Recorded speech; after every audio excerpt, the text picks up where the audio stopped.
Hey guys, and welcome to Wrestling Days. So, just finished watching NXT and thought it was a bit of a weird show this week. Little bit weird because we got some big names. We got Asuka, we got Nakamura, got the Revival. Kind of have to count them as a big name because obviously they had a decent run with the tag titles. But I don't know, you kind of, or I certainly do miss the likes of Balor, Joe when they're not around, Bailey when she's not around. Obviously Zane's been called up, Corbin's been called up, Cruz has been called up, Enzo and Cass have been called up. So you kind of look around and there was, a couple of big names and then a couple of people that we don't see that often as well. So it was a nice mix, and I was entertained. But I can't say it was a great show. It was just pretty good. So we start off with Asuka going up against Eva Marie, and I thought this was an okay match. I think the problem for me is that I don't like Eva, but I do think she's improving, and I love Asuka. And the problem I have with Asuka is that I want to see just something more, something I've not seen before. We tend to see a lot of hip attacks from her, and a couple of spots that the spot that I really like, and we didn't see it in this one, is where she comes off the ropes, or the opponent comes off the ropes, and she takes them down into the armbar. I love that. I think that's my favourite spot of hers, and I don't think she did it this week. Not a disaster by any means, but just want to see that character develop. I want to see some moves in the ring develop, and she can do it. She can absolutely do it, but I just think that's the challenge that's been set her now that she's champion. And I think she's going to have an opportunity to show it as well, because there was a stare down at the end between her and Nia, which was just mouth-watering. Nia was standing there just like, who are you? And Asuka was kind of staring back at her, and it was a great moment.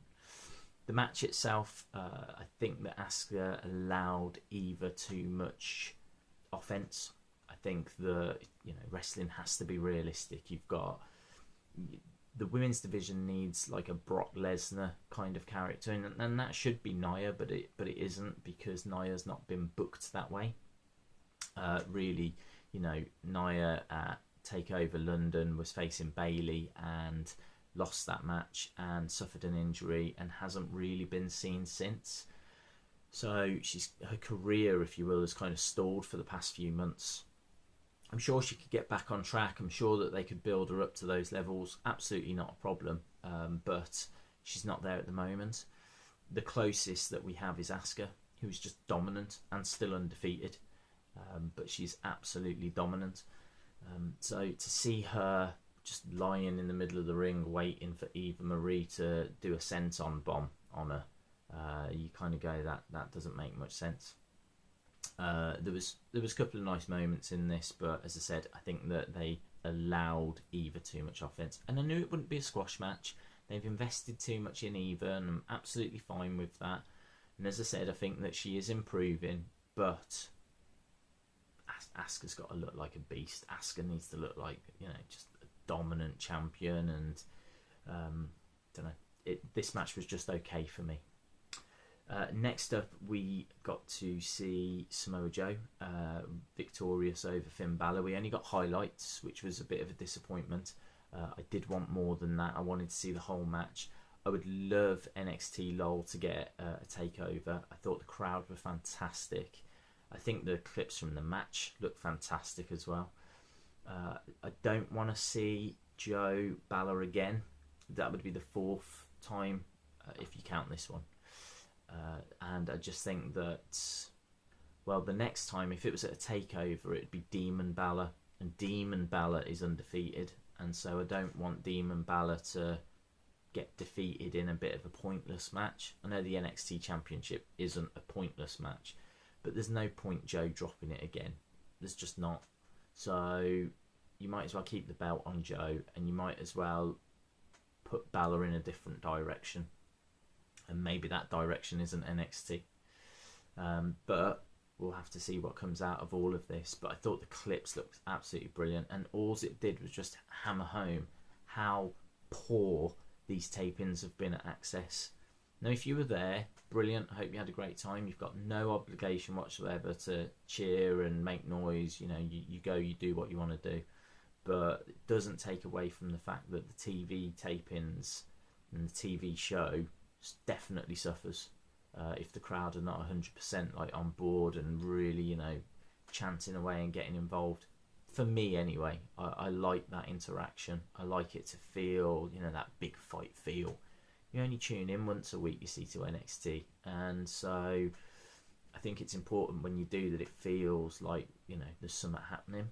Don't want to see people just sat there, just, you know, silence. And for a lot of this, there was just absolute silence. I don't know if the crowd were told this was going to be on TV. Don't know if there was a lot of families. Don't know if it wasn't mic'd up properly. I don't know. But it's looking at that crowd at NXT LOL compared to what we had at Access. It's absolutely night and day. But all of that aside, well done to Samoa Joe. Really pleased for him, and I just think that it was a good time. You know, Balor got the record. Clearly, that's what they were waiting for, and now it just starts a whole new interesting chapter. So we'll have to see where we go from here. Next up, we had the Revival, who I'd completely forgotten about. They were in a match against a couple of nobodies. I didn't catch their name. I think their names were Parker and Lee, but I really could be wrong on that because I didn't catch them. I'm only going by the bits of commentary that I picked up during the match. But it was good. It was a squash. But what I really enjoyed was one of the, I think it was Parker, was on the outside, and he was getting a bit of grief. And they were like, "Come in, why don't you come in? You can come in as well." And he turned around and went, "I can't because I'm obeying the rules." And he was holding onto the tag rope on the outside. And, like, the crowd had a bit of a chuckle at that. And then this guy tried to start a defense chant, and you know, the crowd were getting a little bit into it. And you know, I mean, this guy who I've never seen before was actually doing an all right job of getting the crowd behind him. I'd like to see this guy again. I think, you know, he's got a little bit of something about him, a little bit of charisma, and that's important. So yeah, I'd be interested in seeing these guys get another opportunity. Maybe up against a team not as dominant as the Revival. It was largely a squash though, and then the Revival cut a bit of a weak promo after saying that, you know, the tag division have now been warned and they'd all better watch out and blah blah blah. Next we had the Hype Bros going up against Blake and Murphy, and there was no Alexa Bliss. She really was missed as well. Straight away the crowd are going, "Where's Alexa? Where's Alexa?" chants. Blake and Murphy just, it's not worked. You know, that lengthy tag title run they had was a while ago now, and they've just been made to look like play second fiddle to Alexa.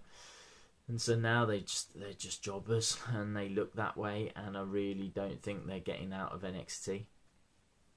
Not that NXT is really developmental anymore, but it kind of is, because, you know, there's a lot of stars that have been obviously called up from it because it kind of is developmental. But I don't see Blake and Murphy going onto the main roster. Then they need to reinvent. They really need to think about their gimmick and what they're portraying on TV. They were up against Hype Bros, and man, it was just constantly Tom Phillips going on about the Intercontinental title.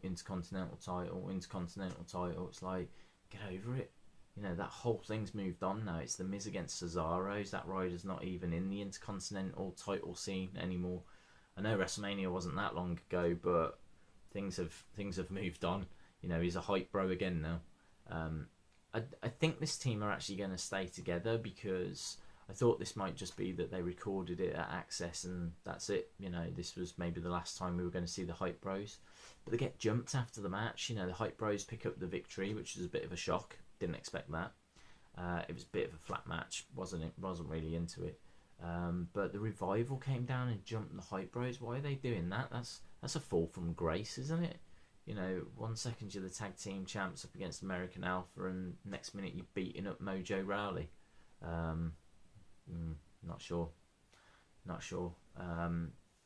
Well, they've what you're going to do, you've got to build stars, haven't you? If you're going to take all these stars away, and they've taken a lot of star power out of NXT. NXT is a little bit, threadbare at the moment. So they're gonna have to build new stars. So I suppose watch this space, see where it goes. Next, we had a very interesting match. Very, very interesting match. Carmella went up against Aaliyah. Now, I said on Twitter that I hated Aaliyah. A little harsh. Maybe regret saying the word hate. But this was a girl that was on breaking ground. And I remember her, like, messing around. William Regal got her to come up with an entrance. She kind of skipped down. She was like, all this kind of stuff. And it was just like, what are you doing?